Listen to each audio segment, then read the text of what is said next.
You're listening to episode 4 of the On Being Human podcast. Welcome to the On Being Human podcast, where we believe transforming ourselves can positively transform society. Your host, Brandy Fleck, has the honor of exploring the human condition with real people who bravely share their personal stories of adversity, healing, joy, and more. If you're seeking empowerment, strength, and inspiration, listen in to engage and explore tough topics that help us humanize one another, understand ourselves better, spread love, and connect.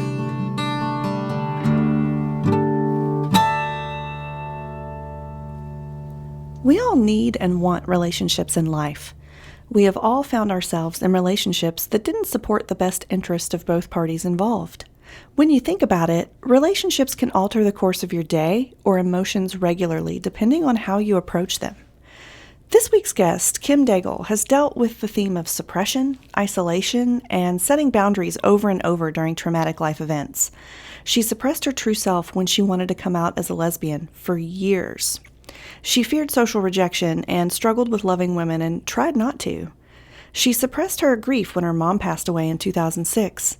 While not dealing with difficult emotions, she reached a low point, relying on toxic people to fill a gap only she could fill in the end. When Kim finally tried to stop suppressing emotions and start loving who she is as a person, she began to find strength when faced with non-acceptance. Building confidence, finding lost independence, and focusing on self-reliance freed her from being tied to unhealthy relationships of the past. Kim talks about how cutting people you love out of your life is not only sometimes necessary, but it's okay. Kim is a gentle, giving person working 3 jobs to make ends meet. When she's not stationed at her security guard post, she's fostering dogs and cats and spending time with her girlfriend of 3 years. She has an infectious laugh, a huge heart, and wisdom through experience. So let's dive in to see what she has to share. Hey, Kim, welcome to the show. How are you doing today? I'm good, Brandy. How are you? I'm great. Thanks for asking. Well, I am so excited to have you here today. I think you have so much to offer to our listeners, and I can't wait to just sort of dive in and talk about what makes you you and how your life is going. So, Well, I appreciate you having me, and I'm excited as well.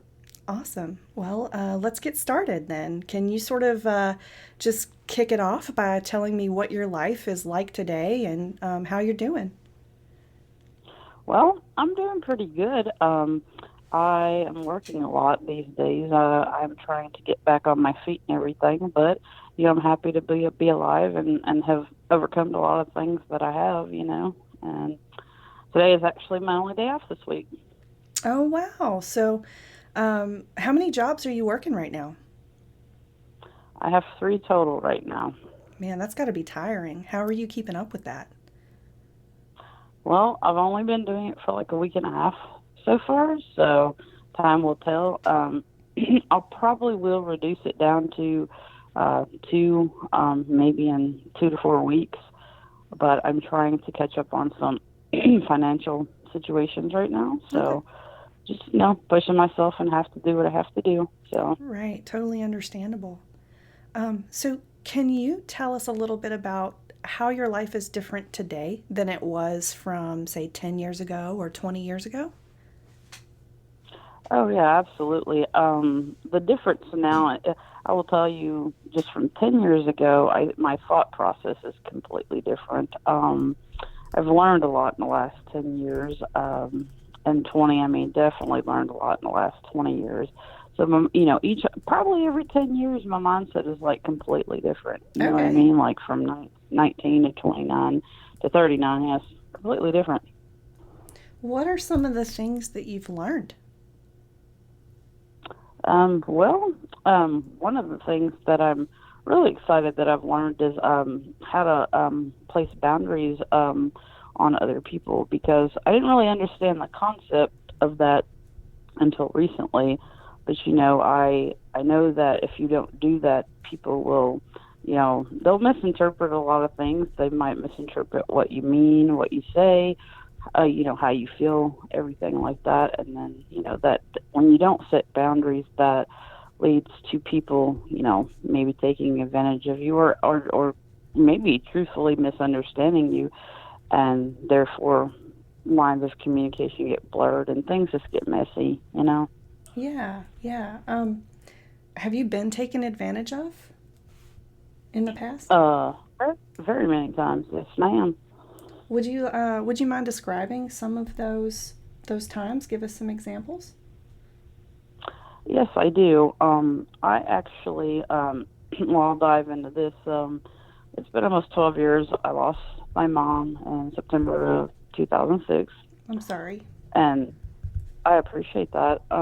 But before she passed, I was a really strong, independent, confident, spunky woman, and I had a lot going for myself. And then when she passed away, a lot of things hit me at one time, and it kind of triggered a lot of emotions, a lot of things that I guess I hadn't dealt with.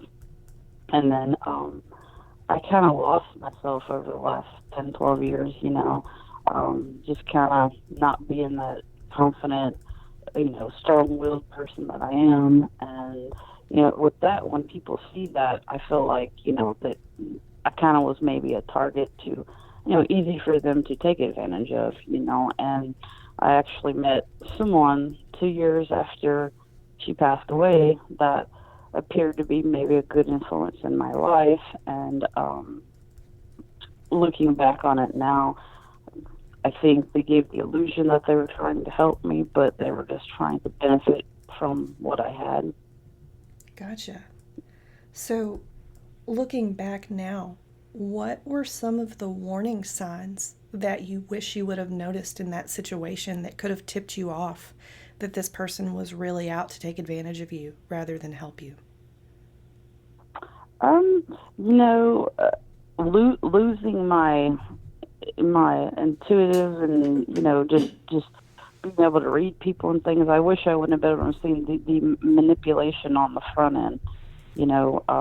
Just things like and then like kind of making me feel crazy for being upset and feeling the way I felt. After losing her, and it had been only a short time because I did suppress it for a couple of years before actually even considering dealing with it. And I think they saw that as an opportunity to say, hey, I'm going to present myself as this good person that's going to be, really good in their life, and then get them where I want them. And then, once you're in a situation where you do care about the people in the situation, it's harder to get out of the situation, if that makes any sense. Oh, absolutely. Yeah. So you really cared about this person that took advantage of you. Yes, yes, I still care about that person, but I've had to eliminate them from my life. Okay. Now, that's something that can be really hard to do. How did you find the strength to say, even though I love this person, they are not good for me, so it's time to move on? How did you do that? Well, if I'm going to be truthful, I have to give a lot of credit to my girlfriend. She is very protective of me, and she kind of sees things that I don't. Okay. And she's a very strong, opinionated person, and I'm kind of more of a relaxed, chill, and let's all love each other, and you know just do as much as we can to help each other and not be stressed out and dramatic and things like that. But with that said, being so laid back to it, you kind of miss a lot of things that you should probably be picking up on. And she kind of encouraged me with different things that she would point out or say, and and she basically got to the point where she would actually start saying things to those people that were taking advantage of me. And something just kind of clicked, and I realized, she's right. Looking back over the, last 10 years, it's very clear that their motives were not good. And, when they become more toxic than anything in your life, it actually clicks in your mind like a switch goes off, and you realize, this person really is not good for my life. You have to, just tell them, hey, I love you, but this is just not, I don't need this, and that's basically what I had to do, and still doing it today. Gotcha. So do you consider that a form of self-love? I would say so. Some might think, hey, it's selfish of you to just knock people out of your life. But I've realized over the years too that if you don't take care of yourself, you're not good to yourself or the community or anybody, Right. close with you. So you mentioned a little bit about how your girlfriend has really helped you see, um, in some of the ways that people were taking advantage of you or weren't good for you, and it clicked for you. Knowing that you had had experience with people taking advantage of you in the past, how did you ensure that the girlfriend you have now was not the same type of person? How did you know that she was okay? Well, I'll be honest with you. It's been over 3 years, and her and I have been through more together in the last 3 years than probably most people that have been together, 20, 30 years. And no matter what happens, I mean, and our relationship is not perfect by any means, but no matter what happens, like, we're always there for each other, and she brings more happiness and not toxic, things to the plate. And I realized that it's that I do not need anyone, but that I actually want her in my life, and I know that she's good for me, and I know that she has my best intentions in her heart, and she's proved that to me, in every situation that we've been through in the last, over 3 years. And I just know in my heart she's good for me, and she's proven that in many ways. And yeah, I know she's not here to take advantage of me. I really love that. I love to hear that. Thank So, you. this is a great transition into your community, um, and sort of your coming out story. I know that you've had to deal with your family in that regard, and letting people who are close to you know certain things about you. Can you sort of tell us a little bit about your journey from where you started to what happened when you decided to come out, and what that timeline was in relation to your mother passing and how that all played out? Okay, so basically, you want me to start from about 12 years ago? Sure, Um, wherever you want to I start. Okay, well, I mean, it's been a long journey. I mean, I've known for a very long time. Just kind of, you know, back in, well, when I was younger, and I first, like, for sure knew it was, pretty taboo back in the 90s for that to be a thing. Like, it is not so taboo now. I mean, there are still, horrible situations with that these days, but it's not, it can be more freely talked about. But I've known, for a very long time, and I, for, I guess, social pressure reasons, I tried to force myself to do what I guess I thought everybody, expected of me and wanted, and what was right, and so on and so forth. But, finding out, hey, this isn't right for me, it's a bit about, maybe, I want to say, 4 or 5 years ago, when I actually, like, completely came out.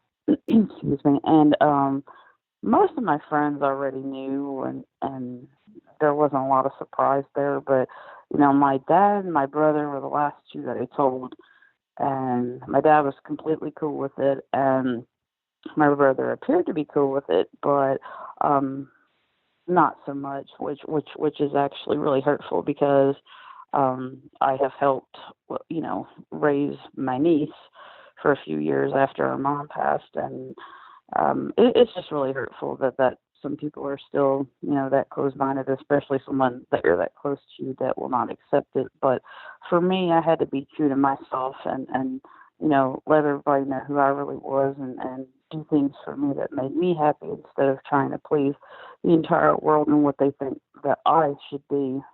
So I mean, it felt really good to be able to actually talk about it, and come out, and people either accept you or they don't, and that's actually a true indication of, if this person really loves you, they're going to stick around no matter what. Whether you're straight, gay, whatever, they're going to be there regardless. So it's been a long journey, but I am who I am, and I'm not going to apologize for it. And I'm really happy that I have my girl, and that everything's working out. It's a very positive experience for me. I've noticed that when some of these major events have happened in your life that could be considered difficult to deal with, you've mentioned the word suppression, or talked about how you couldn't really be your true self in some ways. How did that suppression, like say suppression of grief when your mom passed, or suppression of your true self when you really wanted to come out, how did that impact you and your close personal relationships?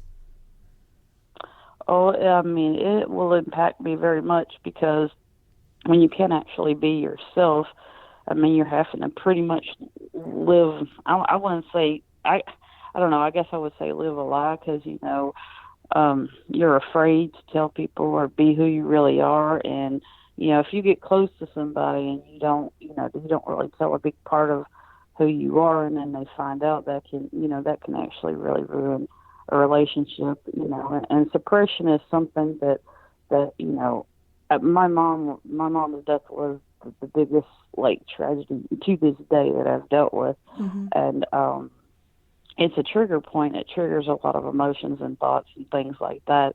But I didn't really know how to deal with it. So suppression is a thing that I'm trying to work through because I have a tendency to not want to deal with the issue at hand because it is so difficult, and because I've had such difficulty my whole life accepting me being, attracted to women and things like that. It's hard not to just automatically resort to being, suppressed and things like that, because I had to suppress who I was as a person for so many years.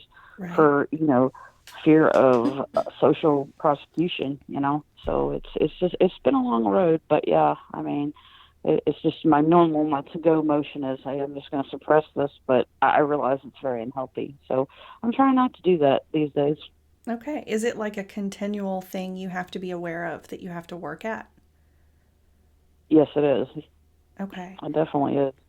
And But I'm so, getting better at it. great, great. So do you notice that when you are suppressing things and you're not being your true self, does that impact you physically as well as emotionally and mentally? Absolutely. It makes, I mean, it kind of all goes hand in hand. I mean, um, if I'm hurting emotionally and mentally, just physically, like I'm exhausted, I'm drained, my body hurts. It makes it very difficult to function, honestly. So, That makes sense. That definitely makes sense. So, when you realized that that was something you needed to work on, did you immediately see healing in those three different areas of your life, or did it take time? And how did that go? well, the healing is not immediate, but it's a start. And then I will say, over the course of time, it does get a little easier. It does. You do start to heal.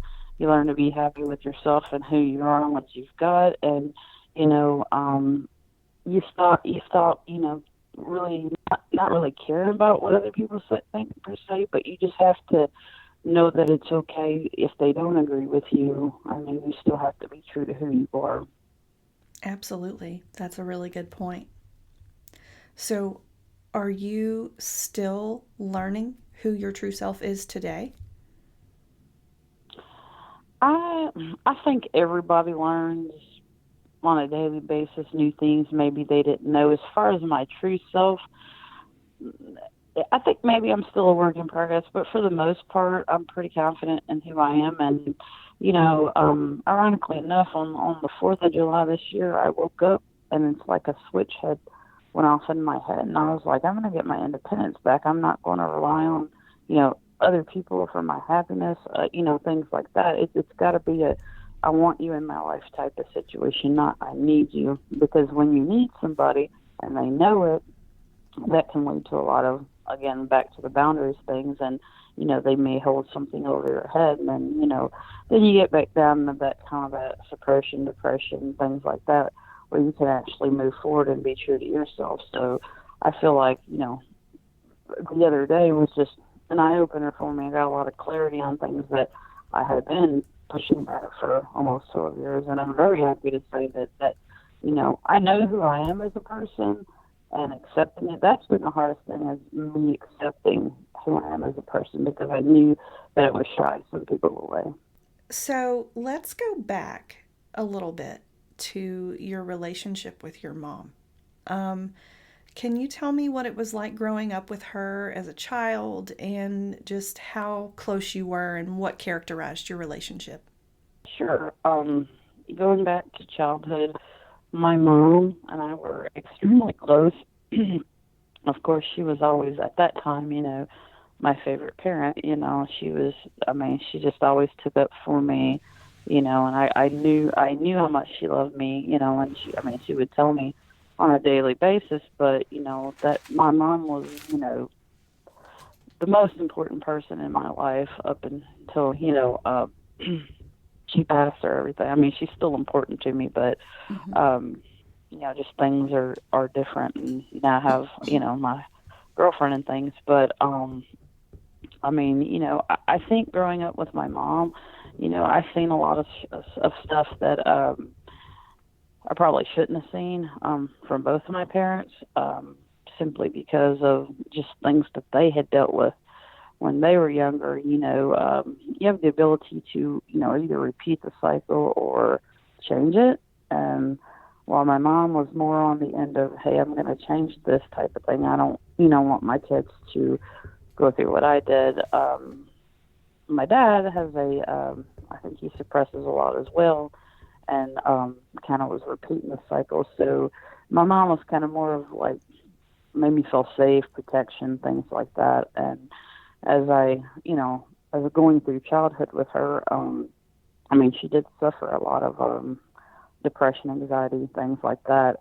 So when I say I've seen things that I probably shouldn't have at an early age, those are things that I don't blame either one of my parents for. Those are things that they were trying to cope with and trying to do a good job being parents. There's no handbook for being a parent, but I do feel like they do the best. They did the best that they could and everything. But while growing up, my mom was the one that I went to and felt comfortable and protected by.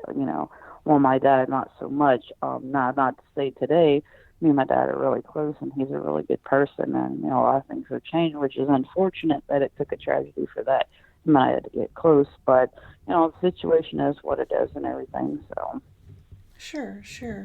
You brought up a really excellent point about how a lot of times as younger children and adolescents, we idolize our parents and sort of think that they can do no wrong. So we're really hurt when we realize that they do make mistakes. But I love that you recognize that they're people too, and they have their own issues that they have to deal with. And it sounds like, correct me if I'm wrong, but it sounds like you think that they were doing the best they could with what they had. Oh, absolutely.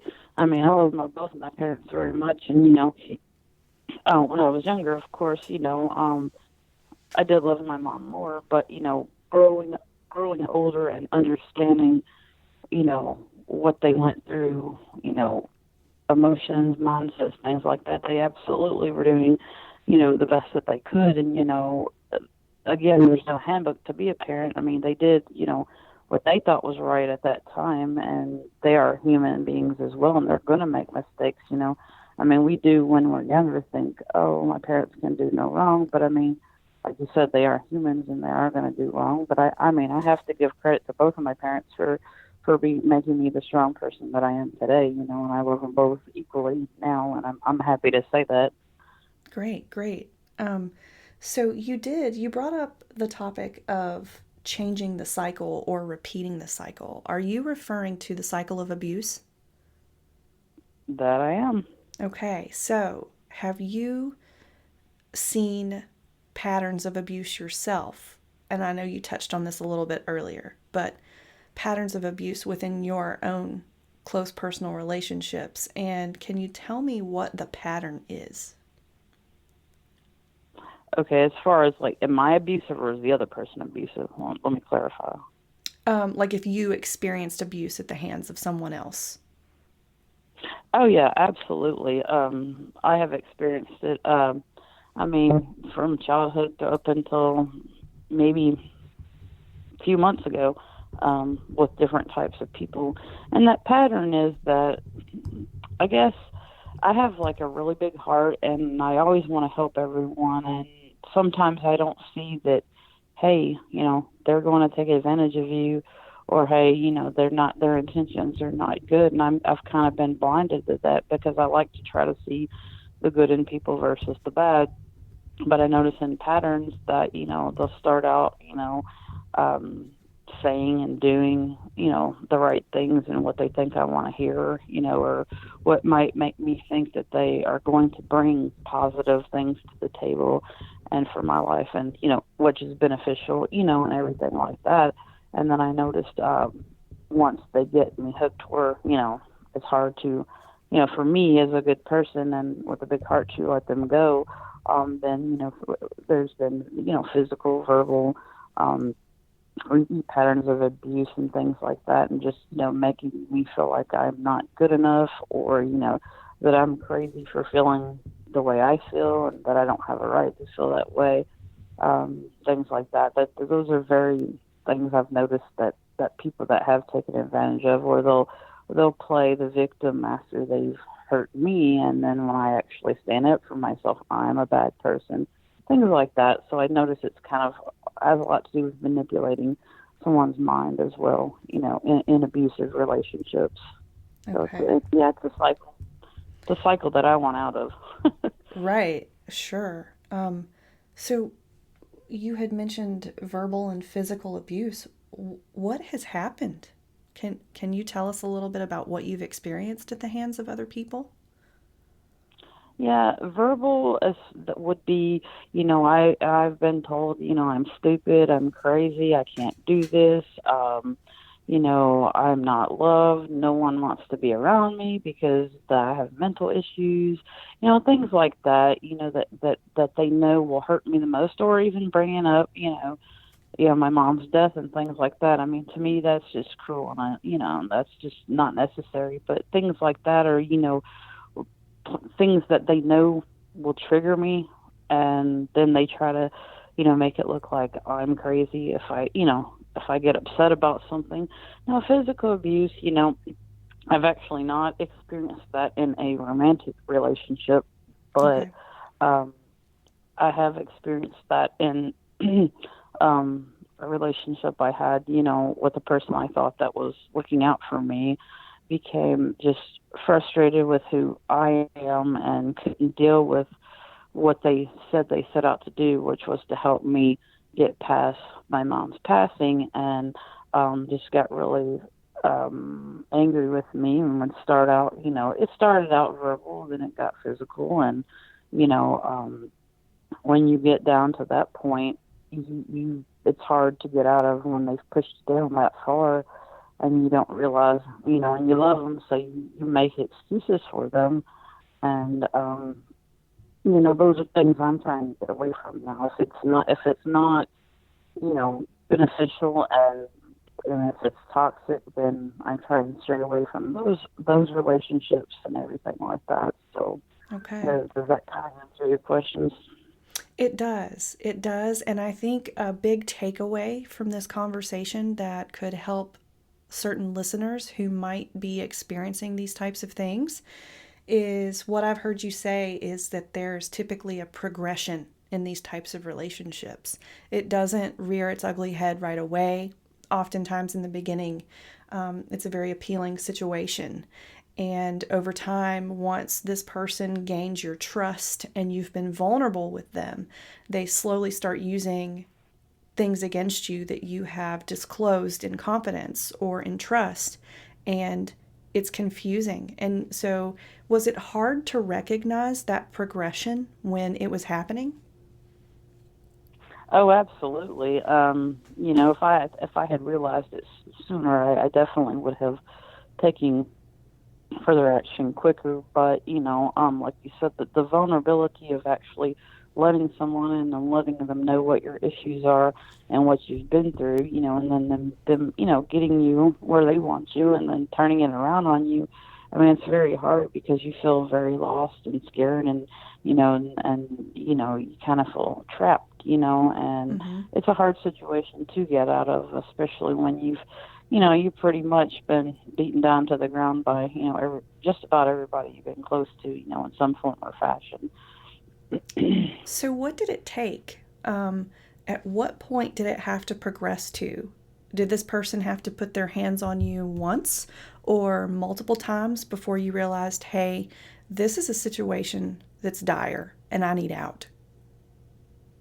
Oh, it was definitely several occasions, and again, this all happening in the last 10 years of my life. And I will say, I will go back for a minute and say, I did have a relationship when I was younger, but it was a very suppressed relationship because, as I stated earlier, that was very taboo in the 90s, and it did get a little physical on that person's end, but not to the degree that what I've dealt with in the past 10 years.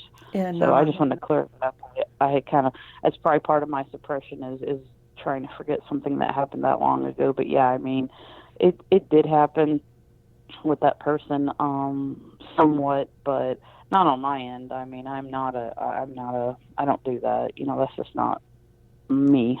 right. But You're it definitely took me, Oh, go ahead. go ahead. I was going to say I you're took, definitely a gentle pacifist type of person. well, thank you. And definitely, it took me 6 years to get out of that. And then it's taken me, about 9 to get out of this, 8, 9 years. Okay, Yeah. so 6 years out of the romantic relationship that was hidden, that was somewhat Mhm. abusive, and then 9 years to Yeah, get out of a platonic relationship that was very abusive. that's true. That is correct. Okay. Um, so when you finally realized that you needed to get out of both of these situations, did the steps you take to get out of them, were they similar, or did you have to treat each scenario as its own special, situation? How did you get out? I would have to say on that question, I would say it's probably a little bit of both. I mean, every situation is different, so they need to be handled differently, I would say.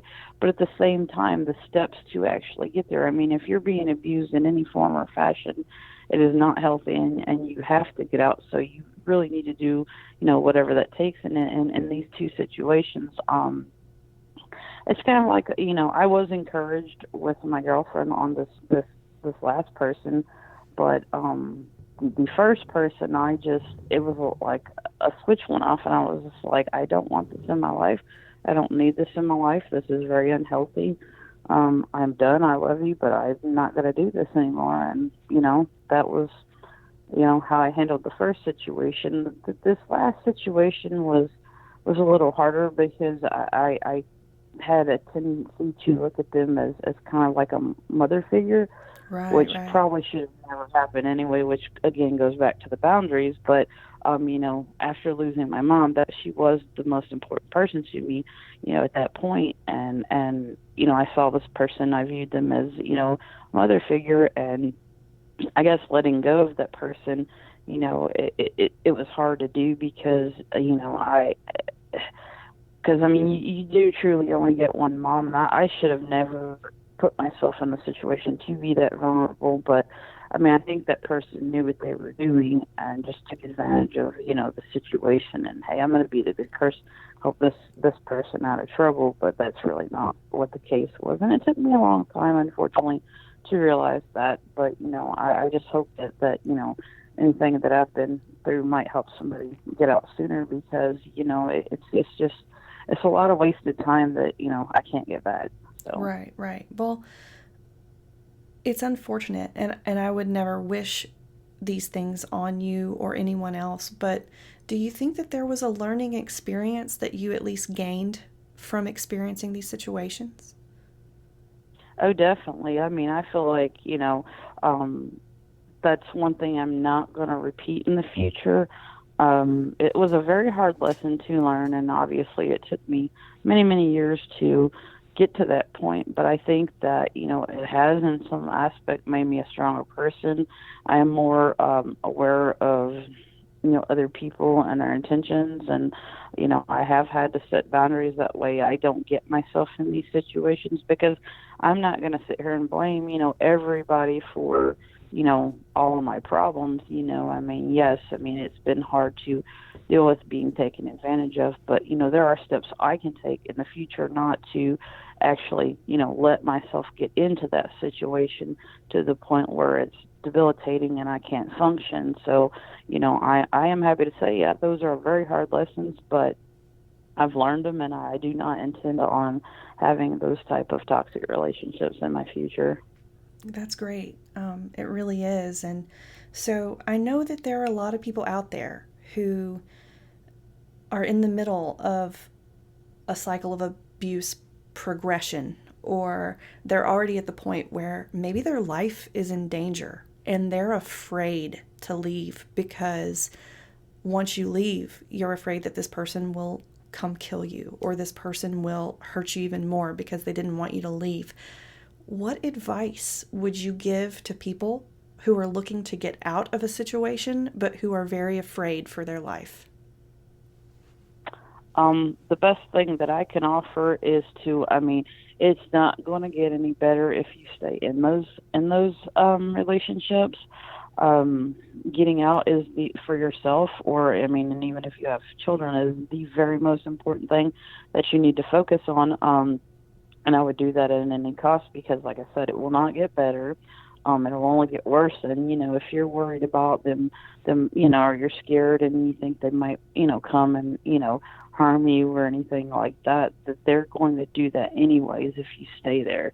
And it could, it result in, them taking your life anyway. So I feel like, you have to, think about yourself. And if you have a kid, obviously you need to think about them first, and, get in a better situation, by whatever means that is, legally, of course, that will help you get out of that. Because, if you're worried about them, if you leave, you're definitely in a situation where you don't need to be around that person, period, if you're having thoughts that they're going to harm you to the point of taking your life. So it's not a good situation to be in, Right. way. And it is hard, and it is scary, the fear of change, or, that you can't do this because they've beaten you down to the point of making you feel like that you're not worthy and that you can't. But you can do it, and you have to get in that mindset that I'm worth it, and I'm going to do it, and I'm going to get out of it. And, just be strong, and, things will get better. And that's the best thing I could tell anyone, because I wouldn't want anyone to experience that type of stuff. And I know that there are a lot of people that do, and are beat down to the point where, they don't feel like they have an option but to be with that abuser. But there are other options. There are a lot of resources. There are a lot of people that do still care, and you can reach out to, and talk to, and figure out the best way to get out of that particular situation that person may be in. Great advice, really. And before we start wrapping up in the next couple of minutes, I've got three more questions for you, actually. And Okay. One is, do you have any tactical steps that someone could take to start leaving a bad situation? I know you mentioned that there are resources out there, and, reach out to people who still do care. But if someone's really isolated and scared, what would even their first step be to maybe finding another place to live, or knowing who does care about them? The first steps, I guess I would recommend it. And that is also a pattern of abuse. I failed to mention the isolation, because they'll make you think like they're the only ones that can help you and be there for you and things like that. My best suggestion is, they're that scared of the person, they're isolated, and they don't feel like they're trapped or whatever. There is, I don't know all the numbers and stuff, but there are hotlines they can call.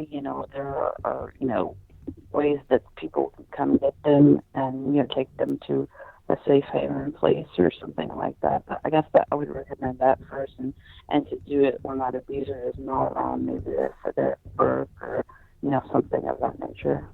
Okay. The audio's cutting out a little bit. I'll just repeat that you said there are hotlines to call to go to a safe haven and make sure that you do it when the abuser is not around. Is that correct? That is correct.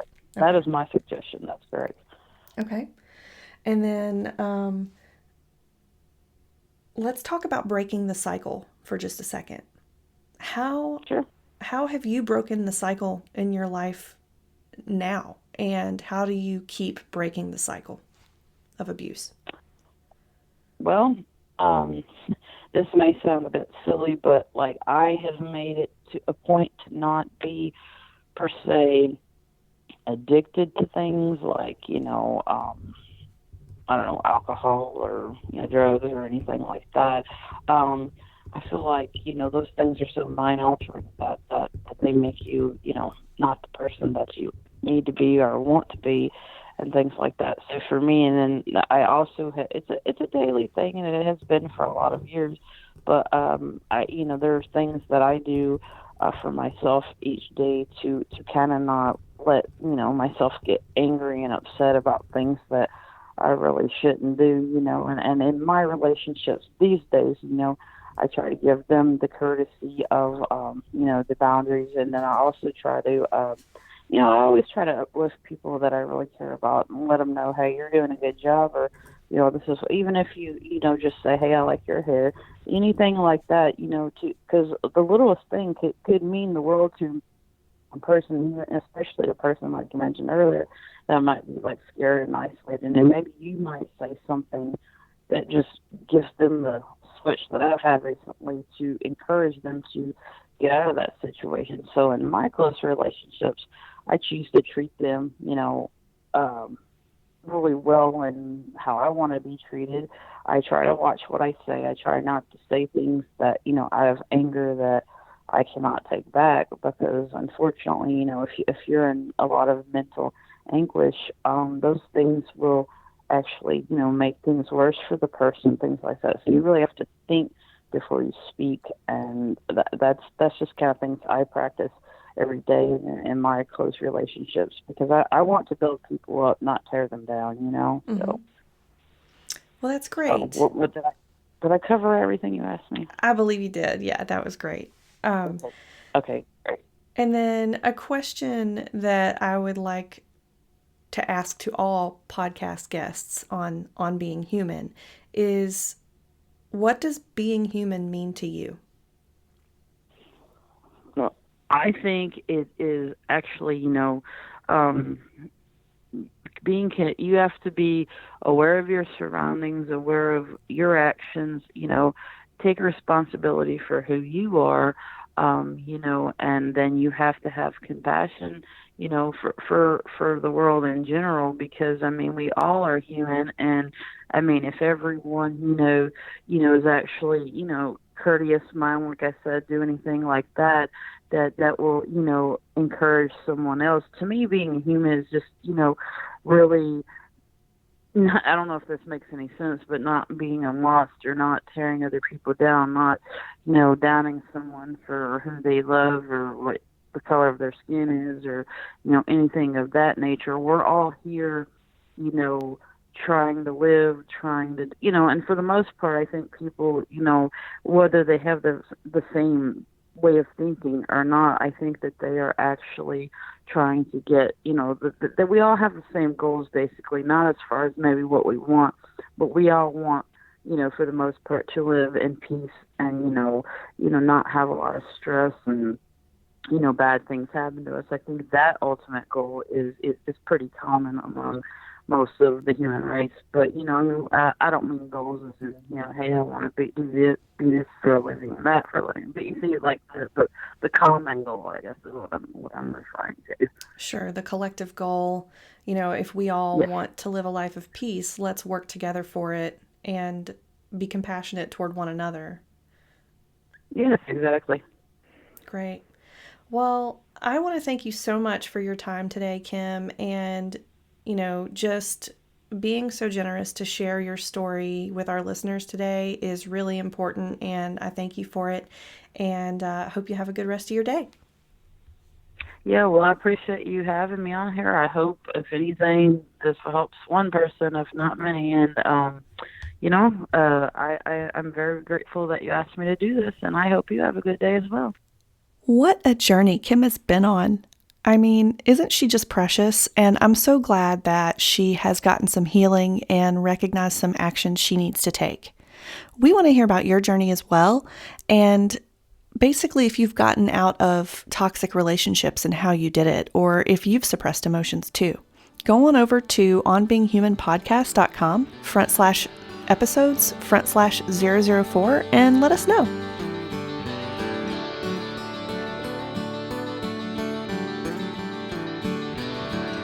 So there you have it. I hope you enjoyed this episode. Tune in weekly at onbeinghumanpodcast.com for more soul-exposing explorations of what it means to be human. Until next week, love to you all.